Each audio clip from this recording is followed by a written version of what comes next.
Making self-direction less scary for scapegoat survivors. Have you felt forbidden from saying what you really think or feel in close relationships? Does it seem like no one else will follow if you go in your own direction? And does it often feel like others' needs are more important than your own? Well, a narcissistic parent operates from an unbearable core sense of worthlessness, and they cope by unconsciously seeing that inadequacy in someone else. Next, they then influence that person to claim these feelings as their own. A parent can do this by devaluing, depriving, and or domineering their child. The child is left to conclude that their parent wouldn't treat them so harshly if they didn't deserve it. Now the scapegoat child has a way to share in the only reality their parent affords them. The cost to the child, though, is having to live with the grim beliefs that they are defective and undeserving. The scapegoat child's own developmental need to direct themselves has to go unmet. The parent just cannot offer the needed support and appreciation for this need that the child has. Such narcissistic parents can view their child's independence as a threat to the parent's dominion. Such parents may see and treat their child as if the child's incapable of standing on their own 2 feet in the world. So the child's efforts to direct themselves can result in becoming catastrophically alone. In such moments, they are outside of the only reality available to share with their parent. To cope, they have to accept direction from the parent and only the parent. Well, in today's video, I'm going to discuss how the scapegoat child has to dissociate from their need to direct themselves. Children only feel safe to exercise their independence when they know they will not lose their parents in the process. The scapegoat child of a narcissistic parent does not get this. Instead, such parents can see themselves as the only ones deserving of attention. The child's quest for independence may frustrate the parent, especially if the parent is gratified by the child's dependence on them. So the scapegoat child must delay their independence until later in their lives. I'll show how adult scapegoat survivors can build new relationships. And in these new relationships, they can learn that others can stay connected even when the survivor acts independently. Well, my name is Jay Reed, and I'm a licensed psychotherapist in California, and I specialize in helping survivors of narcissistic abuse reclaim the quality of life that they deserve. And I want to let you know about a new opportunity to further your recovery from narcissistic abuse. It's called the Rise and Reclaim Healing Toolkit for Scapegoat Survivors. In it, you'll receive my book called Growing Up as the Scapegoat Child to Narcissistic Parents, A Guide to Healing, and a worksheet that offers a structured approach to organizing your recovery process, and it focuses on key areas of healing each month. You'll also receive the quick guide to recovery from narcissistic abuse, which offers a concise and easy to follow guide that outlines the essential steps to start your recovery and regain control of your life. You can find the link to the toolkit in the description box below. The scapegoat child's traumatic lesson that self-direction equals abandonment. Scapegoat children who have not yet centered their lives on their narcissistic parent can get emotionally abandoned. The parent may act as if the child does not exist unless they are admiring the parent. So the scapegoat child learns that meeting their own needs results in this sort of parental emotional abandonment. For the child, this can mean becoming nobody to no one. The overwhelming pain of this abandonment can be suffocating. The child is left in a perpetual state of despair. They must prevent such agony from happening again, no matter the cost. For the child to have a connection to their authentic self, they need to be able to look inward to know what they want. But this process is upset by the narcissistic parent's emotional demands of them. Now the child has to look to the parent to get cues for what they should do. The child's authentic self that exists within is now at the seat of abandonment trauma. To survive, the child has to dissociate from their innermost self. This does not have to be permanent, however. So let's look at an anonymized case example to illustrate. Mike always felt an inner turmoil that was confusing, troubling, solutionless, and seemingly never-ending. He had no conscious idea of what led to this ongoing inner state. He had some vague idea of being required to live on top of this pain, that nobody was there to tell nor help him with these feelings. Life felt lived on a moment to moment basis. There was just no such thing as lasting tranquility. He was the older of two children, and his mother seemed to immediately favor his younger sister when she was born. Most of Mike's memories of his childhood were of having his mother roll her eyes at everything he did wrong. It was always a matter of when, not if, she would find fault in him. She might burst out with, "Mike, look how messy your room is. Why are you so careless?" And he might only be 4 years old at the time. Or, "I just can't get over how selfish you are, Mike," if, say, he expressed a preference that didn't match hers. She'd also talk about Mike behind his back to his father. And in these discussions, she'd portray Mike to be incorrigible and in need of constant correction. His father found interactions to be scary, just in general, and he didn't have it in him to challenge his wife on these points. He may have been glad that it was Mike who was in the bullseye instead of him. Either way, Mike was left with no one on his side. In this isolation, Mike had to deal with ongoing inner tumult. He found a way to strain within in order to ignore it. This was a physical process. He would tighten his chest and lower back until all he was aware of was that tension. Loosening his muscles felt like he was now on a beach that a tsunami was about to hit. The vulnerability was just immense.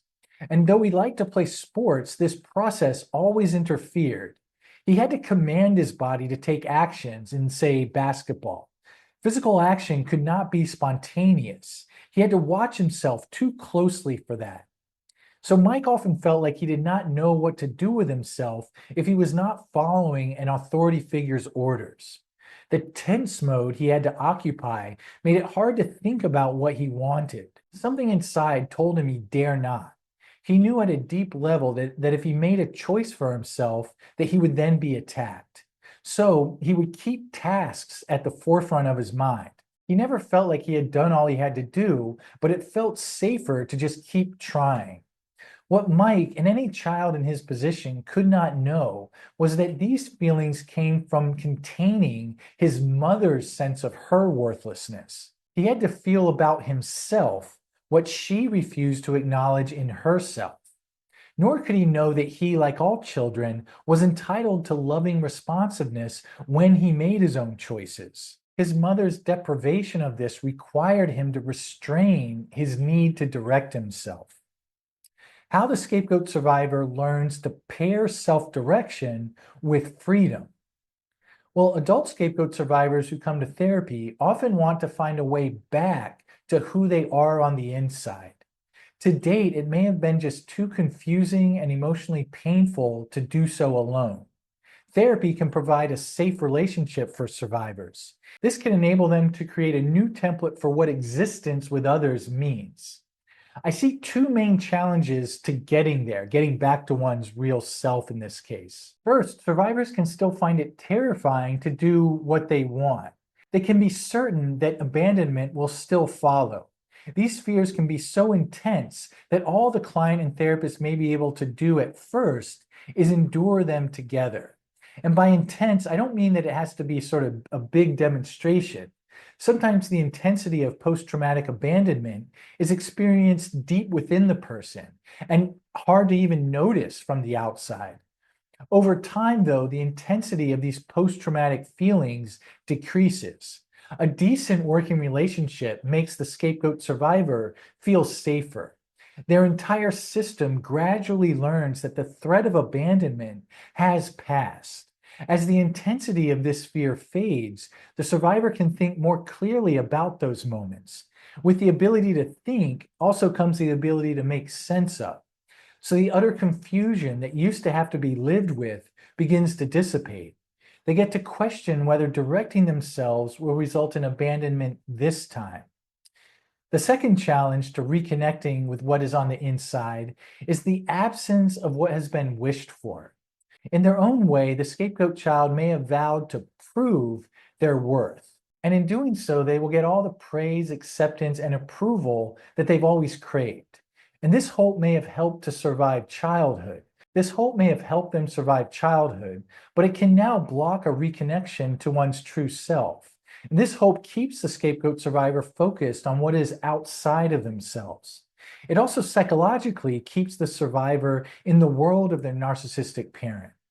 Well, surrendering the world one has lived in can only happen when there is a viable substitute. The therapeutic relationship ideally affords such a substitute. The consistency of this relationship can signal to the survivor that they can go on even without this sort of hope of salvation.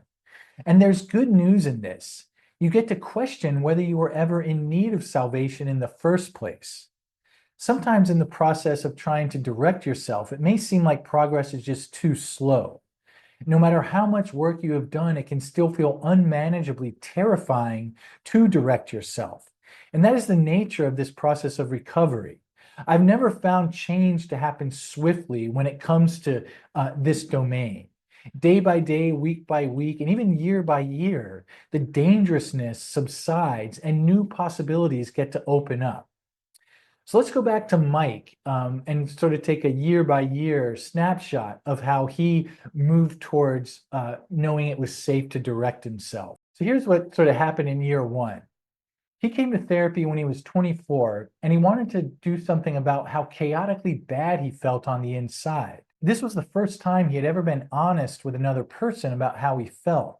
His therapist seemed to understand and believe how Mike described his experience.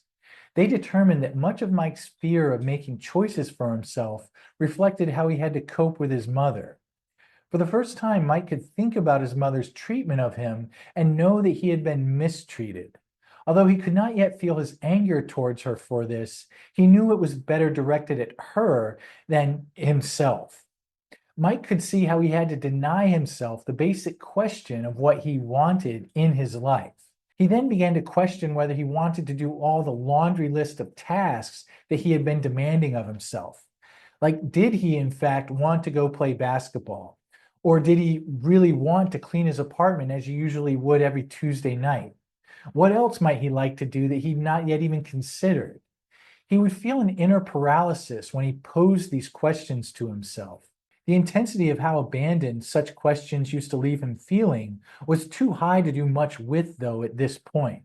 But it was important that he could now pause and notice how much or how little he felt like the pilot in his own life. And moving on to year two, Mike gained access to many more memories about the ways he was mistreated in his childhood.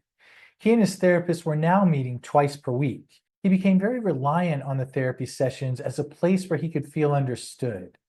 At this point, sessions felt like a safe haven in a world that otherwise seemed uncaring.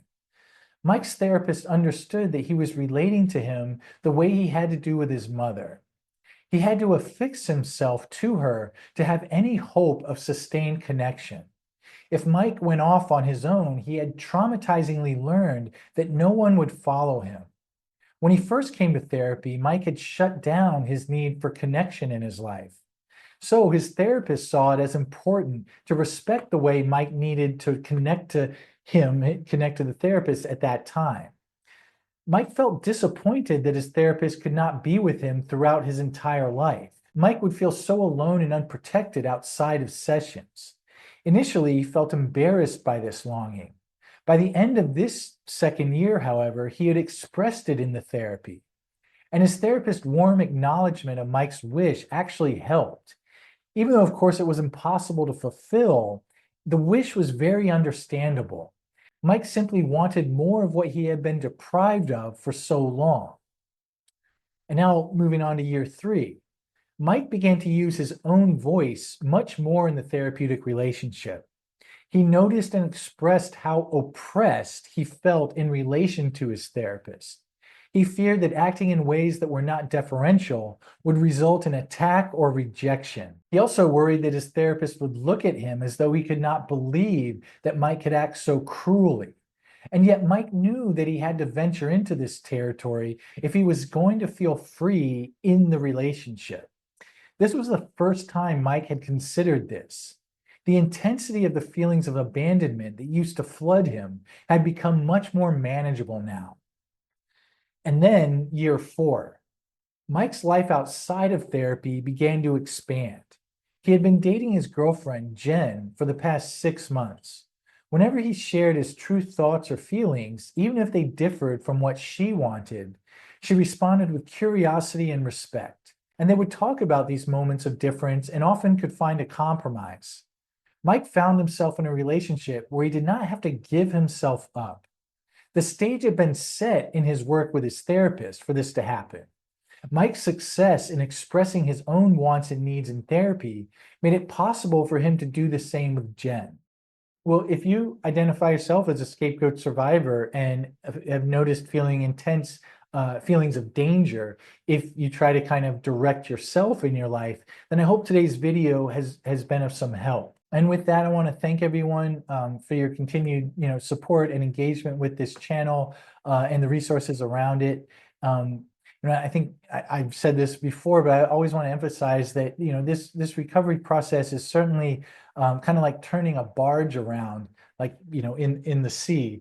It's sort of a movement by movement process that is certainly sure. It's a sure process, but it also is incremental and takes time. And the more compassion and patience one can offer to oneself as that turning around is happening, I think all the better.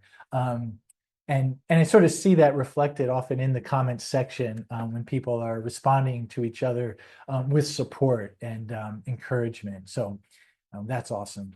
Well, with that, I look forward to posting again next Friday. Take care.